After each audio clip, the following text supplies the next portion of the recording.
ಏನಂದ್ರೆ ಸರ್ ಈಗ ಹೇಳಿದ್ರಿ ಸರ್ ಒಂದು ನಿಮಿಷ ಸರ್ ನಿನ್ನೆ ತಮ್ಮದು ತಂಗಡಿಗವ್ರದ್ದು ಸಿಎಂ ಪ್ರೋಗ್ರಾಮ್ ಸಲುವಾಗಿ ಅವ್ರದ್ದು ಮೀಟಿಂಗ್ ಇದೆ ಸರ್. ನಾವು ಮೀಟಿಂಗ್ ಅಟೆಂಡ್ ಮಾಡ್ಬೇಕು ಸರ್.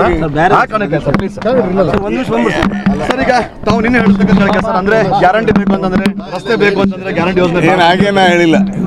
ಹಾಗೆ ಹೇಳಿಲ್ಲ.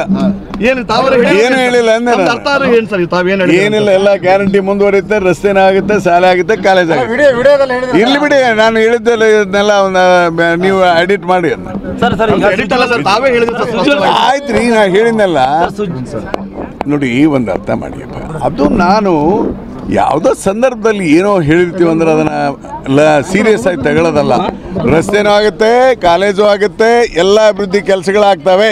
ನಮಸ್ಕಾರ. ಇರ್ಲಿ ಚರ್ಚೆ ಆಗ್ಲಿ ಅಂತ ಕೊಡೋದು ನಾನು. ಸಭೆ ಕರೆದಾರ, ನೀವು ಹೋಗ್ತೀರಾ ಸರ್? ನಾಳೆ ಹೋಗ್ತಾ ಇದ್ದೀನಿ, ನಾಳೆ 1 ಗಂಟೆಗೆ ಹೋಗ್ತಾ ಇದ್ದೀನಿ. ನಾಳೆ ಅಲ್ಲಿ ಏನು ಹೇಳ್ತೀರಾ ಸರ್? ಮತ್ತೆ ಈಗ ಏನು ಸರ್ ಏನಿಲ್ಲ, ಎಲ್ಲ ಡೆವಲಪ್ಮೆಂಟ್ ಆಗ್ತಾ ಇದೆ, ಹಣ ಇದೆ, ಯಾವುದೇ ಸಮಸ್ಯೆ ಇಲ್ಲ ಅಂತ ಹೇಳಿನಲ್ಲ ನಾನು. ಗ್ಯಾರಂಟಿ ಬಗ್ಗೆ ನೀವು ಜಾಸ್ತಿ ಪದೇ ಪದೇ ಗ್ಯಾರಂಟಿ ಬಗ್ಗೆ ಮಾತಾಡ್ತೀರಾ ಸರ್? ಏನ ಈಗವಾಗೂ ಸಹ ಇವತ್ತು ಸಹ ಹೇಳಿ ಸರ್. ನೋಡಿ, ನಾನು ಏನು ಹೇಳ್ಬೇಕು ಹೇಳಿದೆ, ಪ್ಲೀಸ್ ಅರ್ಥ ಮಾಡಿ. ಸೂಕ್ಷ್ಮವಾಗಿ ಒಂದು ಲಾಸ್ಟ್ ಹೇಳ್ಬಿಡ್ತೇನೆ, 1 ಸೆಕೆಂಡ್ ನೋಡಿಯಪ್ಪ. ನಮ್ಮ ಸರ್ಕಾರದಲ್ಲಿ ಹಣದ ಕೊರತೆ ಇಲ್ಲ. ಗ್ಯಾರಂಟಿ ಸ್ಕೀಮನ್ನು ನಿಲ್ಲಿಸೋ ಪ್ರಶ್ನೆನೇ ಇಲ್ಲ. ರಸ್ತೆಗಳಿಗೆ ಈಗ 50 ಕೋಟಿ ಹಣ ಕೊಡ್ತಾ ಇದ್ದಾರೆ, ಶಾಲೆ ಕಾಲೇಜುಗಳು ಆಗ್ತಾ ಇದ್ದಾವೆ, ಎಲ್ಲ ಕೆಲಸಗಳು ಆಗ್ತವೆ. ಆದರೆ ಒಂದೊಂದು ಸಾರಿ ಹೆಚ್ಚಿನ ಡಿಮ್ಯಾಂಡ್ಗಳು ಬರ್ತಿರ್ತವೆ.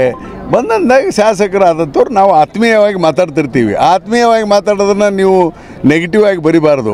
ಅದಕ್ಕೆ ನಾವು ವೇದಿಕೆ ಮೇಲೆ ಪಾಸಿಟಿವ್, ನಾವು ನೆಗೆಟಿವ್ ತಿಳ್ಕೊಬಾರ್ದು ನೀವು. ಅದಕ್ಕೆ ನಾನು ಹೇಳಿದ್ನಲ್ಲ. ಹೀಗಾಗಿ ಒಟ್ಟಾರೆ ಬಾಟಮ್ ಲೈನ್, ನಮ್ಮ ಸರ್ಕಾರದಲ್ಲಿ ಅಭಿವೃದ್ಧಿಗೆ ಕೊರತೆ ಇಲ್ಲ, ಹಣದ ಕೊರತೆ ಇಲ್ಲ. Thank you sir.